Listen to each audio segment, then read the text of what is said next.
Je vais vous présenter le projet Drosophila suzuki. Ce projet a réuni 13 partenaires. Il était porté par le du CTIFL, de qui j'ai pris la suite l'année dernière. Pour vous présenter quelques éléments de contexte, Drosophila suzuki est un diptère, une petite mouche originaire d'Asie. Elle a été identifiée officiellement en France donc pour la première fois en 2010, et depuis, ces larves causent des dégâts importants dans certaines cultures. Cette nuisibilité forte est principalement liée à 3 facteurs. Donc, tout d'abord, cette drosophile, contrairement aux autres drosophiles, est capable de pondre dans les fruits avant qu'ils ne soient matures, et donc avant la récolte. Ensuite, les niveaux de population peuvent être très importants. Et enfin, c'est un insecte très polyphage, qui peut donc s'attaquer à de nombreuses cultures, notamment la cerise et les petits fruits rouges.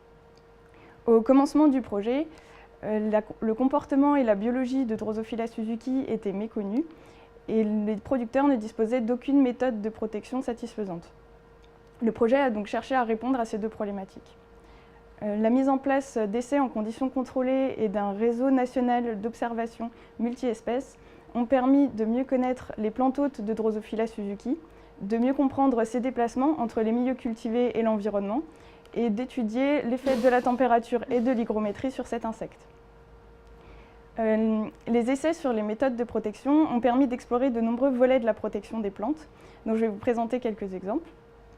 Des méthodes de prophylaxie ont été testées, certaines se sont révélées indispensables aux stratégies de protection. En ce qui concerne la protection physique, des filets ont été étudiés. Ces filets peuvent avoir des efficacités de 100%, mais ils ont des répercussions sur d'autres aspects de la production. Et enfin, d'autres volets ont été étudiés, tels que la protection chimique, avec des essais de nouveaux produits, des essais de stratégie, la protection biologique par l'étude d'auxiliaires, notamment de parasitoïdes, le piégeage massif d'insectes dans et autour des parcelles, et enfin le levier variétal, c'est-à-dire les différences de sensibilité entre les différentes variétés. Aucune de ces stratégies n'étant parfaite, elles ont été combinées pour essayer de développer des stratégies les plus satisfaisantes possibles. Pour conclure le projet, une journée Drosophila suzuki a été organisée qui a regroupé plus de 200 personnes et un livret a été publié. Ce livret présente plus en détail les résultats du projet et il est gratuitement téléchargeable sur le site du CTIFL. Enfin, pour conclure, ce sujet est loin d'être clos et c'est pourquoi les acteurs de la recherche, de l'expérimentation, du développement et les différentes filières concernées restent très mobilisés sur cette problématique.